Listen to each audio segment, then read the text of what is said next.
우리도 반드시 부활됩니다. 우리도 반드시 예수님처럼 살아납니다. 하나님의 나라에서 영생을 누리게 될 것입니다. 그 믿음 때문에 오늘 또 우리가 주님 앞에 예배하는 겁니다. 하나님께서 예배하는 우리 모두에게 은혜를 베푸시는 축복이 있기를 소원합니다. 여성들이 제일 싫어하는 축구 얘기, 2022년은 카타르에서 월드컵이 있습니다. 우리 한국도 드디어 출전권을 획득했습니다. 그런데 이 월드컵에 정말 가슴 저리는 일이 있었습니다. 1994년 미국 월드컵에 아시아 지역 예선전을 치르고 있었는데 우리나라는 H조인지 F조인지에 소속되어 있었는데 한국, 이란, 일본, 이라크 그렇게 조를 이루고 리그를 벌이고 있었습니다. 마지막 경기가 도하라고 하는 동네에서, 도시에서 있었는데 거기에서 우리가 원정 경기, 즉 북한의 평양에 가서 경기를 해야 되는데 평양에서 북한이 우리 선수들 출입을 불허하기 때문에 이제 아프리카 지역, 중동 지역 도하에 가서 축구를 하게 된 것입니다. 그런데 우리나라가 그때 당시에 두 팀이 출전하게 되는데 이란과 일본이 승점 8점을 얻게 되어 8점을 얻게 되어서 출전권이 거의 확보하는 상태에서 드디어 일본이 열광하기 시작했습니다. 일본 사상, 일본 국가로서 최초로 미국 월드컵에 출전할 수 있는 기회를 얻었기 때문에 그렇습니다. 우리는 일본에게 졌습니다. 그리고는 마지막 순위에 빠져 있는 이라크에게 경기에서 이겨서 1승을 거두고 1승 2무에 빠져서 승점 5점을 확보한 상태였었습니다. 일본은 승점 8점을 확보했기 때문에 거의 출전이 확실시 되었고 마지막 경기가 제일 약체인 이라크와의 경기였기 때문에 누가 봐도 일본이 최초로 월드컵에 출전할 것이라고 믿었고 일본 열도는 흥분된 상태에 있었고 한국은 비난과 조소가 쏟아지고 있었습니다. 마지막 경기, 그 경기에서 도하에서 북한과 우리 한국이 우리 선수들이 죽을 힘을 써서 축구를 하여서 3대0으로 이겼습니다. 3대0으로 이기자 주심이 휘슬을 부르고 경기가 다 끝났습니다. 3대0으로 이겨도 불구하고 우리는 승점 8점이 됐지만 일본이 이라크를 반드시 누를 수밖에 없는 전력이기 때문에 승점 3점을 얻으면 11점이 되니까 우리가 탈락하게 되는 겁니다. 그래서 우리는 마음을 졸이게 된 것입니다. 그런데 휘슬이 울리고 3대0으로 이겼지만 감독, 코치 있는 그 석도 침울했고 경기를 마치고 나온 선수들도 고개를 숙이면서 운동장을 빠져나오고 있었던 순간이었습니다. 그때 당시 일본과 이라크의 경기는 일본이 2대1로 이기고 있었습니다. 그리고는 막판 시간 1, 2분을 앞두고 있었습니다. 같은 시간에 우리와 일본이 같은 경기를 시작했기 때문에 이제 연장 1, 2분이 주어졌을 뿐입니다. 그런데 그 1, 2분 시간에 기적이 일어났습니다. 이라크의 울람 자파르라고 하는 선수가 진짜 기적 같은 골을 넣습니다. 그래서 2대2로 동점을 이루게 됩니다. 우리는 승점 3점을 챙기게 되었고 일본은 1점을 챙기게 되었는데 승점 8점으로 똑같게 되었는데 골 득실 차에서 우리가 북한에게 3골을 집어넣는 바람에 골 득실 차에 앞서서 기적같이 우리가 미국 월드컵에 출전했는데 이걸 우리가 지금도 기억하고 있는데 뭐라고 얘기하고 있는가 하면 도하의 기적이다 그렇게 얘기합니다. 어디서 들어봤지요? 못 들어봤습니까? 도하의 기적이라고 얘기합니다.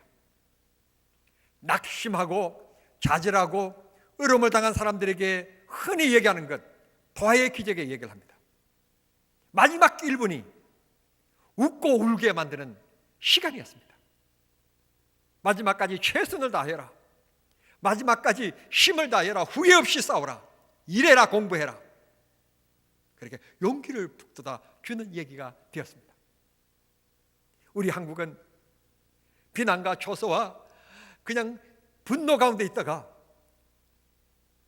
이 자파르라고 하는 선수가 골을 넣음으로 동점을 이루었고, 그래서 골 득실차에서 드디어 우리가 2위가 되므로 순위가 바뀌어서 미국 월드컵에 출전하게 됐다는 소식을 듣고 순간 선수들은 빠져나오다가 운동장에서 그냥 하늘을 찌르면서 기뻐 뛰게 되었고, TV 앞에 있었던 국민 모두도 심울하게 쳐다보고 있다가 찬성을 지르는 일들이 있었습니다.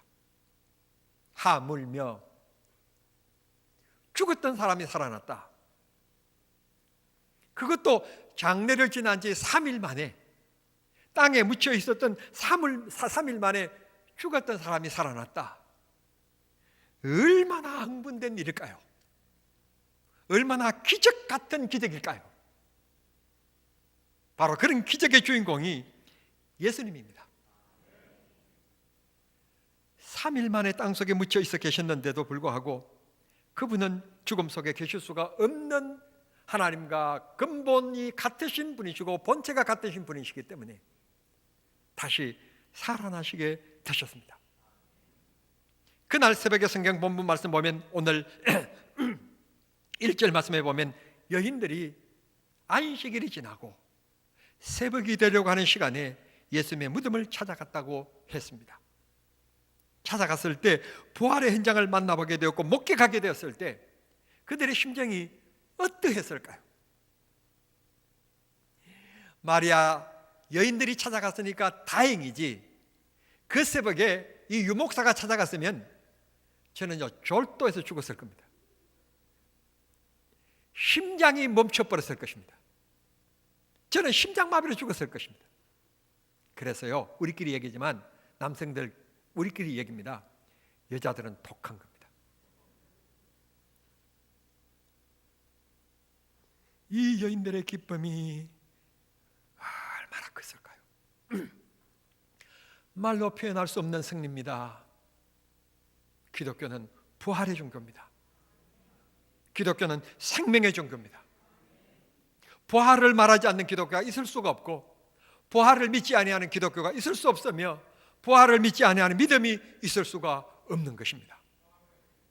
오늘 또 그 부활의 주님이 우리들과 함께 알고 계시고 이 예배 속에 계시며 여러분의 가정 속에 계시는 줄 믿습니다.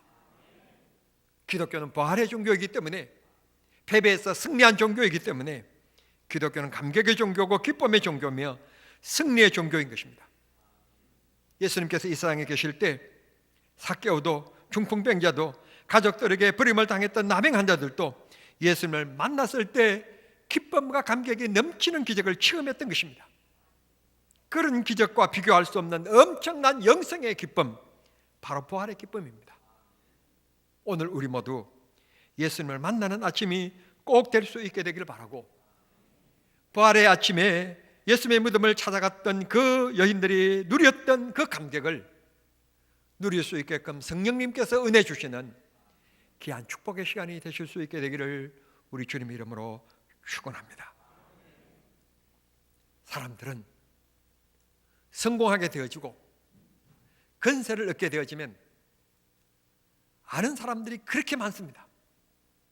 찾아오는 사람들도 그렇게 많습니다. 그러나 내가 실패했을 때, 내가 부도났을 때, 내가 망했을 때는 아는 친구들도 고개를 들리고 예면합니다. 지금 예수님은 기적을 베푸는 때가 아닙니다. 5,000명의 군중들에게 배불리 먹게끔 기적을 베푸는 때가 아닙니다. 종교 지도자들에게 미움을 받아서 십자가에 못 박혀 죽으신 것입니다. 그 사회에서 최고의 권위와 존경을 받았던 종교 지도자들이었는데 예수님이 나타나셔서 병자를 고치시고 많은 무리들에게 먹을 것을 주시며 예수님의 인기가 높아지니까 시기하고 질투했던 이 종교 지도자들이 음모를 꾸며서 예수님을 추행했던 것입니다. 고로 지금은 예수님을 알더라도 지금은 모른 채 해야만이 자기 안전이 보장되어지는 겁니다. 그게 어떻게 보면 지혜로운 행동입니다. 예수님이 십자가에 못 박혀 죽으셨고 처단되어졌고 그런 시간에 예수님을 내가 안다고 나서는 것은 죽음을 자초하는 일들이 됩니다. 종교 지도자들에게 그야말로 미움을 받을 수밖에 없는 처지에 빠뜨리게 되는 겁니다. 그런데 오늘 이 여인들은, 예수님의 제자들은 나 살려라 꽁무니를 빼고 다 흩어지고 도망가고 다 숨었는데, 이 여인들은 예수님의 무덤을 찾아갑니다. 예수님을 찾아갔을 때 1절 말씀에 보면 제자들은 꼭꼭 숨었고 아무도 없었지만 이들은 예수님을 찾아갔다. 동사를 사용했습니다. 갔더니 그랬습니다. 그렇습니다. 우리의 믿음은 생각하는 게 믿음이 아닙니다. 마음만 먹는 것이 믿음이 아닙니다. 기도해야지, 봉사해야지, 성경 읽어야지, 그렇게 생각하는 것은 믿음이 아닙니다. 믿음은 행동하는 것입니다. 야고보는 우리에게 강력하게 말합니다. 행함이 없는 믿음은 죽은 것이라고, 행함이 없는 것은 사상일 뿐이라고, 마음 먹는 것뿐이라고, 주관적인 것이라고.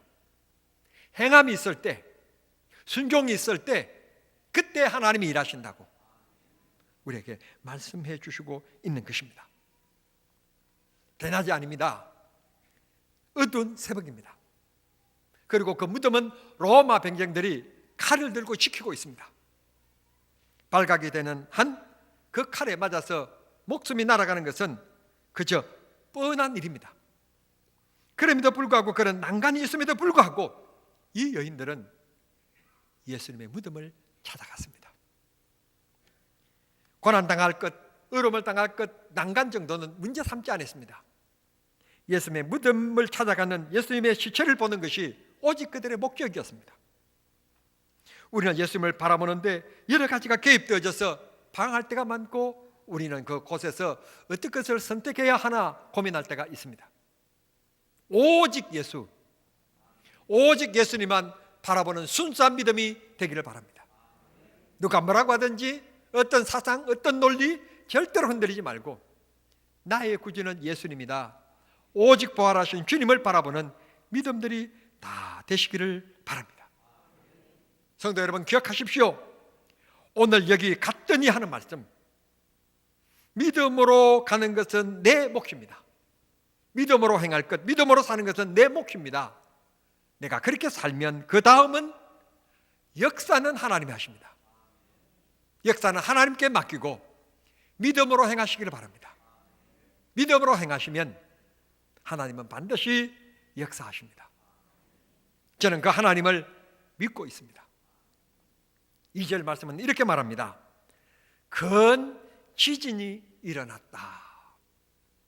기적의 역사가 그 여인들을 맞이했던 것입니다. 아무도 찾아오지 않고 예수님의 무덤을 지키는 것은 로마 병사들밖에 없었지만 드디어 믿음으로 찾아오는 사람들을 반기는 역사가 일어났는데 땅이 흔들리는 지진이 일어났습니다. 믿음으로 그 여인들이 예수님의 무덤을 찾아갔을 때 찾아가면서 생각하기를, 예수님의 동굴 무덤을 가로막고 있는 그 큰 바위를 우리의 힘으로는 굴러낼 수가 없는데 내가 늘 어떻게 굴러내야만이 예수님의 시체에 향유를 뿌리고 올 수 있을까? 몰약을 넣어드리고 올 수 있을까? 염려하면서 대책도 없음에도 불구하고 예수님의 무덤을 찾아갔더니, 간 것은 그 여인들이지만 그 무덤 문이 열릴 수 있도록 일을 하시고 기적을 베푸시고 지진을 베푸신 것은 하나님의 역사였습니다. 하나님의 몫이었습니다. 우리가 하나님 앞에 나아가면 하나님은 이렇게 역사하십니다. 성경은 더 적극적으로 얘기합니다.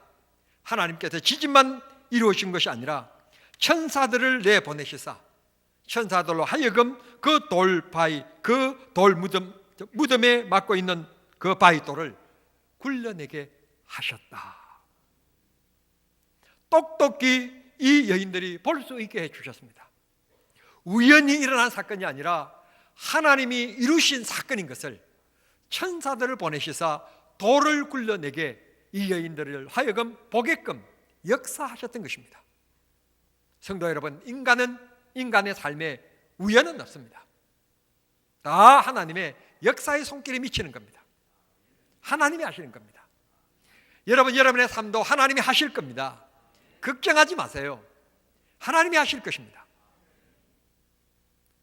유목사 설교자가 설교자의 얘기를 하는 것은 설교학에서 금지령으로 되어 있습니다.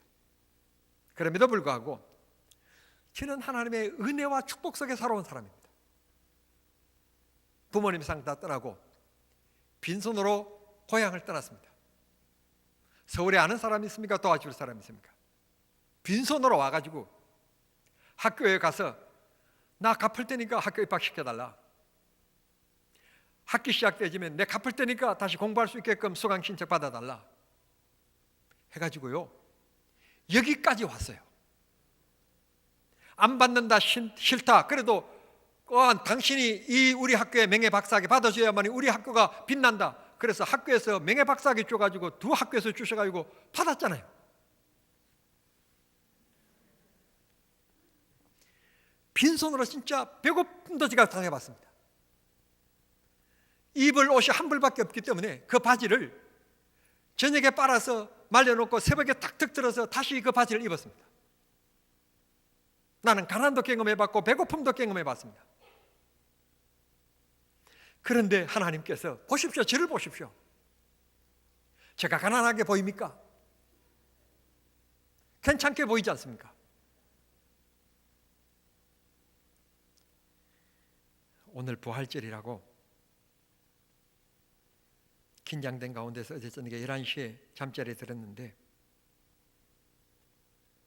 제 아내는 오늘 새벽 3시에 일어나가지고 옆방에 가서 오늘 우리 목사님 부활절 설교하게 되는데 뭐 그 사람이 그 사람인데 하나님 어떻게 하면 좋습니까?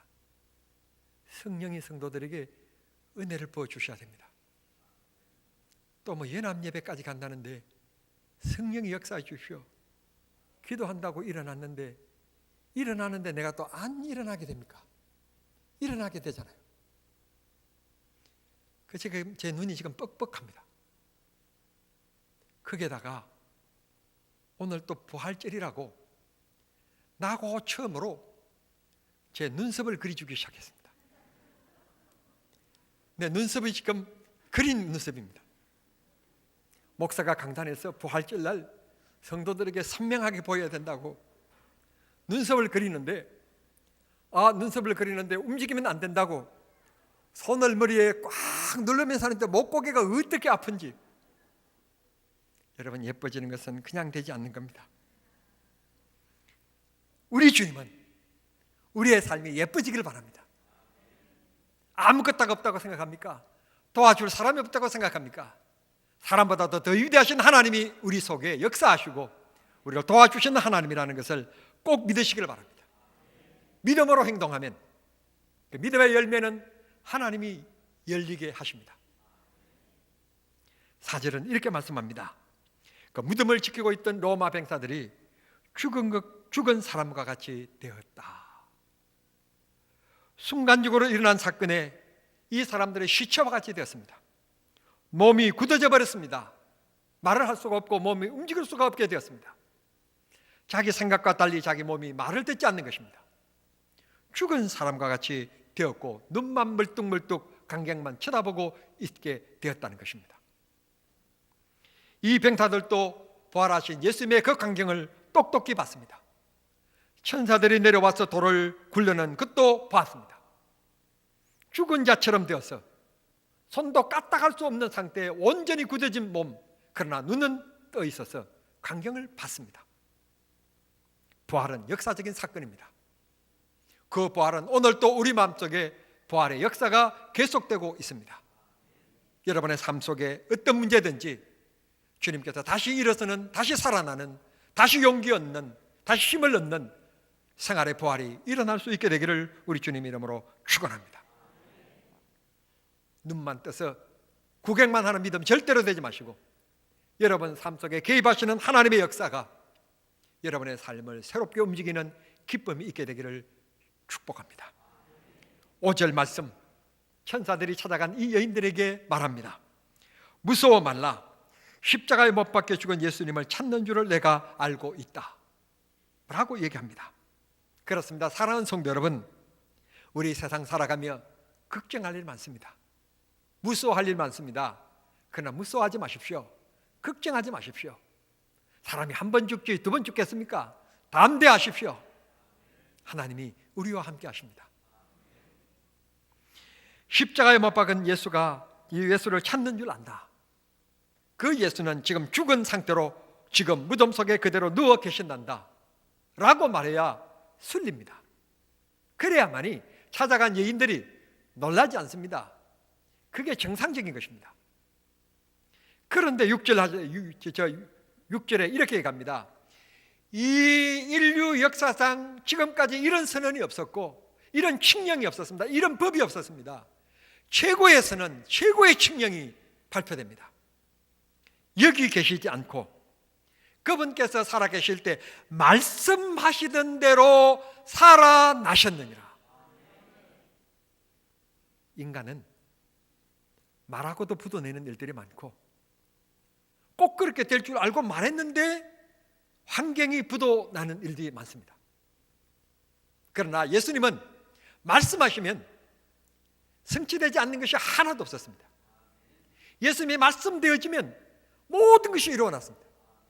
38년 동안 누워있는 베스다 그 우물가에 그 병자에게도 38년 동안 누워있었다면 병자가 아니라도 근육이 굳어서 일어날 수가 없는 거예요. 발, 다리가 힘을 쓸 수가 없는 겁니다.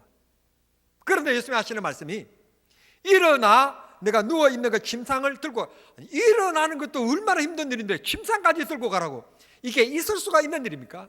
그런데 예수님께서 말씀하시니까 그런 기적이 일어났습니다. 예수님의 말씀은 성경 한번 찾아보십시오. 어느 곳에 말씀하셨는데 한 번도 그렇게 안 된 게 있는지 찾아오시면 제가 큰 상급을 줄 겁니다. 그 상급은 제가 대한민국에서 최고의 기술로 만든 제네시스 G90을 드릴 겁니다.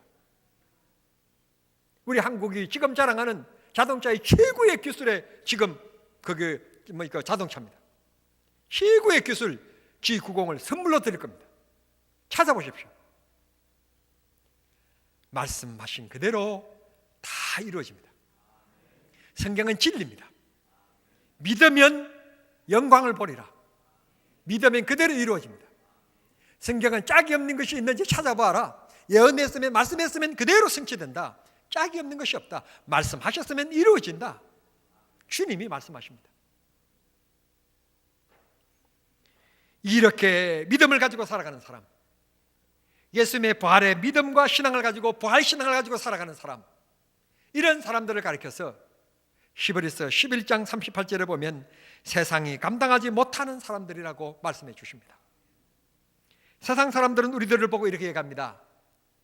아니 똑같이 종교를 가지는데 왜 그렇게 예수 믿는 사람들은 좀 별나냐고, 왜 그렇게 고집적으로 그렇게 예수를 믿느냐고 우리를 향하여 비난하는 사람들이 있습니다.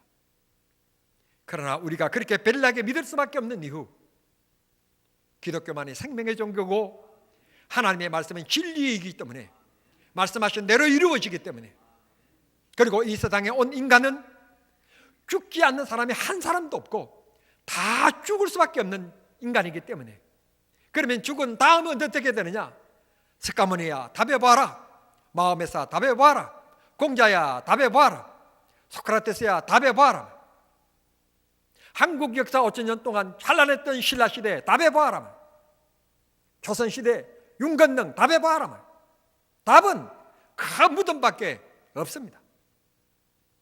그런데 기독교는 죽고 모여서 끝나는 게 아니라 영생 다시 부활한다는 것입니다.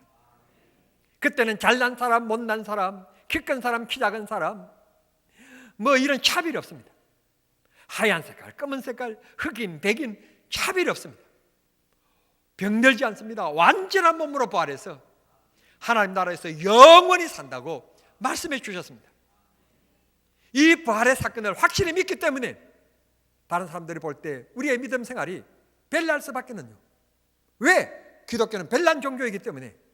다른 종교에는 선하게 살아라, 착하게 살아라 그러지만 우리에게는 영생을 말하기 때문에, 기독교만이 영생이기 때문에, 별난 종교이기 때문에 별나게 믿을 수밖에 없습니다.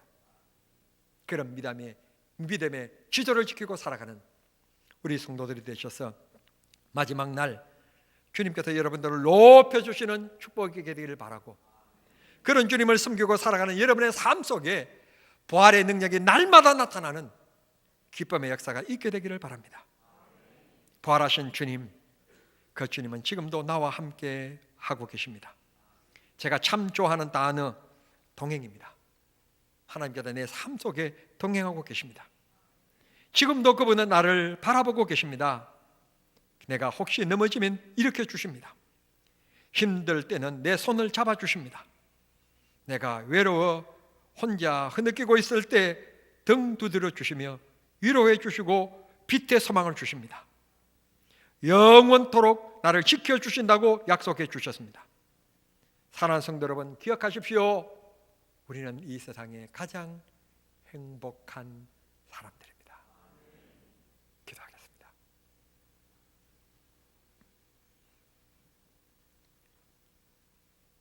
나를 위하여 십자가에 못 박혀 죽으신 주님을 땅속에 두지 아니하시고 일으키시사 다시 부활케 하신 하나님, 그 기쁨, 그 은혜 다시 한 번 더 이 아침에 생각하며 주의 말씀을 묵상하며 영원한 소망을 갖게 하시고 부활의 신앙을 갖게 하시니 감사합니다.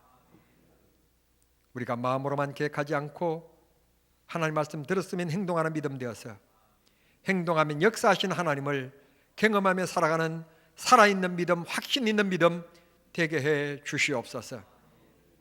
우리가 기도하는 것마다, 우리가 계획하는 것마다, 일하는 것마다 하나님 영광 받으시는 믿음의 모습들이 다 되게 해 주시옵소서. 다시 한 번 더 주님 앞에 간구하옵기는 부활의 주님을 사모하면서 몸에 병든 분 몸에 손 얹고 기도하고 있사오니 주여 손 얹은 그 손이 부활의 주님의 손길이 되게 도와주시옵시고, 수많은 병자들을 고쳐주셨던 주님의 역사가 오늘 이 시간 이 자리에 이분들에게 나타나게 해 주시옵소서. 치유의 시간, 회복의 시간, 행복의 시간, 사랑의 시간, 감사의 시간, 감격의 시간 되게 하여 주시옵소서. 우리 성도님들을 다 축복하시고 잠깐 지나가는 인생 예수 잘 믿다가 하나님 나라의 주인공으로 살아가게 하시고, 예수 잘 믿은 것 때문에 우리 자녀들이 복을 받아 자자손손 잘 되는 역사가 있고 믿음의 가문이 되게 해 주시옵소서. 예수님의 이름으로 기도하옵나이다. 아멘.